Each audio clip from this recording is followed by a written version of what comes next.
calculate the ampacity of a main distribution panel and determine the appropriate main circuit breaker size, it's essential to understand the system voltage and the nature of the loads. Let's begin with the first case of 480 volts minus 380 Y/220 volts system. In this configuration, the loads are connected from phase to neutral, utilizing the 220 volts. The formula to calculate the ampacity of the main distribution panel is ampacity equals total kVA times 1000 divided by voltage times the square root of 3 times the power factor. In this formula, total kVA represents the sum of the kVA ratings of all the loads. In the example, we have 10 kVA on phase A to neutral, 10 kVA on phase B to neutral, and 10 kVA on phase C to neutral, giving us a total of 30 kVA. The voltage refers to the line to neutral voltage, which is 220 volts in this case. The square root of 3 is a factor used in three-phase systems to account for the phase relationship between the voltages.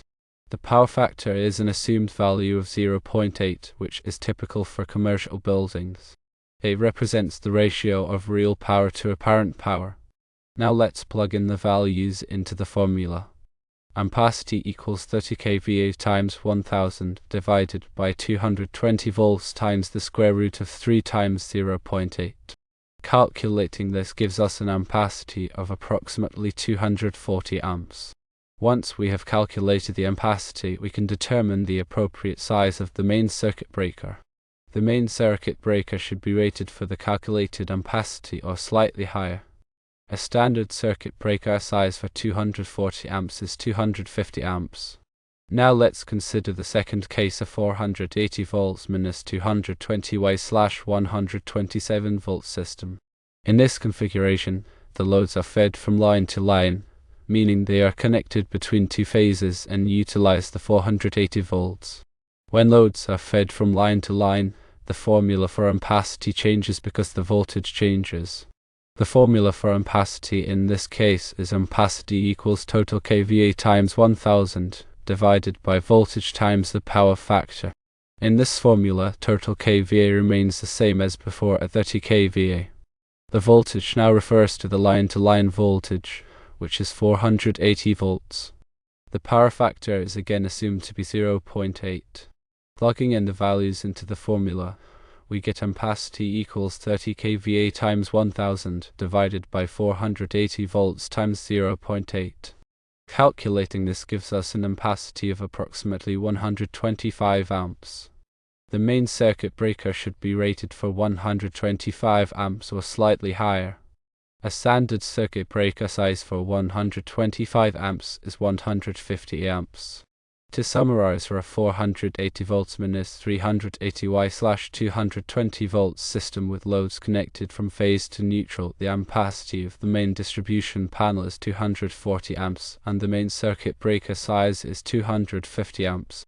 For a 480 volts minus 220 Y/127 volts system with loads connected from line to line, the ampacity of the main distribution panel is 125 amps. And the main circuit breaker size is 150 amps. The calculations depend on the system voltage and how the loads are connected, so always verify these factors before determining the ampacity and selecting the circuit breaker size. It is crucial to adhere to local electrical codes and regulations when selecting circuit breakers and designing electrical systems. Always consult with a qualified electrician or electrical engineer for specific applications to ensure safety and compliance. Additionally, it's important to consider factors such as ambient temperature, conductor type, and earthing factors, as these can affect the ampacity of the conductors and the required size of the circuit breaker. The National Electrical Code, or NEC, provides detailed guidelines and tables for determining conductor ampacity and circuit breaker sizing. Understanding the NEC requirements is essential for safe and reliable electrical installations. Always ensure that the selected circuit breaker has an interrupting rating sufficient to handle the available fault current at the installation location. This is critical for preventing equipment damage and ensuring personnel safety in the event of a short circuit or ground fault. Regularly inspect and maintain electrical distribution panels and circuit breakers to ensure they are functioning properly. Over time, circuit breakers can degrade or become damaged, which can compromise their ability to protect the electrical system. Consider using advanced monitoring systems to track electrical loads and identify potential problems before they lead to failures. These systems can provide valuable insights into the performance of the electrical system and help to optimize energy usage. When making changes to an electrical system, always perform a load calculation to determine the total demand in the system. This will help to ensure that the existing infrastructure is adequate to support the new loads and that the circuit breakers are properly sized. Use appropriately sized conductors for all electrical circuits to prevent overheating and voltage drop. The NEC provides tables for determining the minimum conductor size based on the ampacity of the circuit and the type of insulation. Consider using energy-efficient equipment and lighting to reduce the overall load on the electrical system. This can help to lower energy costs and improve the reliability of the system. Implement a regular testing program for ground fault circuit interrupters, or GFCIs, and arc fault circuit interrupters, RFCIs, to ensure they are functioning properly. These devices are designed to protect against electrical shock and fire hazards. Properly label all circuit breakers and electrical panels to make it easier to identify and troubleshoot circuits. This can save time and reduce the risk of errors during maintenance and repairs. Provide adequate ventilation for electrical panels and equipment to prevent overheating. Excessive heat can damage electrical components and reduce their lifespan. Consider using surge protective devices, or SPDs, to protect sensitive electronic equipment from voltage surges. Surges can be caused by lightning strikes, power outages, or other electrical disturbances. Ensure that all electrical work is performed by qualified and licensed electricians. This will help to ensure that the work is done safely and in compliance with all applicable codes and regulations. Keep accurate records of all electrical work, including wiring diagrams, circuit breaker schedules, and equipment specifications. This information can be valuable for future maintenance and repairs.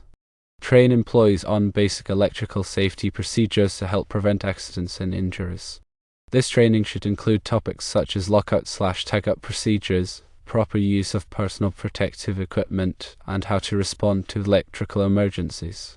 Conduct regular safety audits of electrical systems to identify potential hazards and ensure compliance with safety regulations. Address any identified issues promptly to prevent accidents and injuries. Consider using renewable energy sources, such as solar or wind power, to reduce the reliance on the electrical grid. This can help to lower energy costs and reduce the environmental impact of the electrical system. Implement a power quality monitoring program to identify and address any issues with voltage fluctuations, harmonics, or other power quality problems. These issues can damage equipment and reduce the efficiency of the electrical system. Use appropriate grounding techniques to ensure that electrical equipment is properly grounded and that ground faults are safely cleared. Improper grounding can create a shock hazard and increase the risk of equipment damage. Consider using arc flash hazard analysis to determine the potential arc flash hazards in the electrical system and to select appropriate personal protective equipment for workers who may be exposed to these hazards. Arc flash incidents can cause serious injuries or fatalities. Implement a comprehensive electrical safety program that includes written policies and procedures, training, and regular audits. This program should be designed to protect workers from electrical hazards and to ensure compliance with all applicable codes and regulations. Regularly review and update the electrical safety program to reflect changes in technology, regulations, and industry best practices. This will help to ensure that the program remains effective in protecting workers from electrical hazards. Consider using predictive maintenance techniques such as infrared thermography and vibration analysis to identify potential problems with electrical equipment before they lead to failures. This can help to reduce downtime and prevent costly repairs. Implement a robust cybersecurity program to protect the electrical system from cyber attacks. Cyber attacks can disrupt the operation of the electrical system and cause significant damage. Regularly back up critical data and systems to ensure that they can be quickly restored in the event of a cyber attack or other disaster. Store backups in a secure offsite location to protect them from damage or loss. Consider using cloud-based services to store and manage electrical system data. Cloud-based services can provide greater scalability, reliability, and security than on-premises systems. Implement a data governance program to ensure that electrical system data is accurate, complete, and consistent. This will help to improve the quality of data analysis and decision-making. Use data analytics to identify trends and patterns in electrical system data. This can help to optimize energy usage, improve system reliability, and reduce costs. Consider using artificial intelligence and machine learning to automate tasks such as fault detection, load forecasting, and energy optimization. These technologies can help to improve the efficiency and effectiveness of electrical system operations. Implement a robust change management process to ensure that changes to the electrical system are properly planned, tested, and documented. This will help to prevent unintended consequences and ensure that the system remains safe and reliable. Use a computerized maintenance management system, or CMMS, to track and manage maintenance activities. A CMMS can help to improve the efficiency of maintenance operations and reduce downtime. Regularly review and update the CMMS to reflect changes in the electrical system and maintenance procedures. This will help to ensure that the CMMS remains an effective tool for managing maintenance activities. Consider using mobile devices to access and update the CMMS in the field. This can improve the efficiency of maintenance operations and reduce the need for paper-based documentation. Implement a knowledge management system to capture and share knowledge about the electrical system. This can help to improve the skills and knowledge of maintenance personnel and reduce the risk of errors. Regularly review and update the knowledge management system to reflect changes in the electrical system and maintenance procedures. This will help to ensure that the knowledge management system remains an effective tool for sharing knowledge. Consider using virtual reality and augmented reality to train maintenance personnel on electrical system maintenance and repair procedures. These technologies can provide a safe and realistic training environment. Implement a disaster recovery plan to ensure that the electrical system can be quickly restored in the event of a disaster such as a hurricane, earthquake, or flood. The disaster recovery plan should include procedures for restoring power, repairing damaged equipment, and communicating with stakeholders. Regularly test the disaster recovery plan to ensure that it is effective. This will help to identify any weaknesses in the plan and to make necessary corrections. Consider using a microgrid to provide backup power in the event of a grid outage. A microgrid is a self-contained power system that can operate independently of the grid. Implement a cybersecurity incident response plan to ensure that the electrical system can be quickly restored in the event of a cyber attack. The cybersecurity incident response plan should include procedures for detecting, containing, and eradicating cyber attacks. Regularly test the cybersecurity incident response plan to ensure that it is effective. This will help to identify any weaknesses in the plan and to make necessary corrections. Consider using blockchain technology to improve the security and transparency of electrical system transactions. Blockchain is a distributed ledger technology that can be used to track and verify transactions in a secure and transparent manner. Implement a data privacy program to protect the privacy of customer data. The data privacy program should comply with all applicable laws and regulations. Regularly review and update the data privacy program to reflect changes in laws and regulations. This will help to ensure that the data privacy program remains effective in protecting customer data. Consider using edge computing to process data closer to the source. Edge computing can reduce latency, improve security, and reduce bandwidth costs. Implement a digital twin to create a virtual representation of the electrical system. A digital twin can be used to simulate the performance of the electrical system to identify potential problems and to optimize system operations. Regularly update the digital twin to reflect changes in the electrical system. This will help to ensure that the digital twin remains an accurate representation of the electrical system.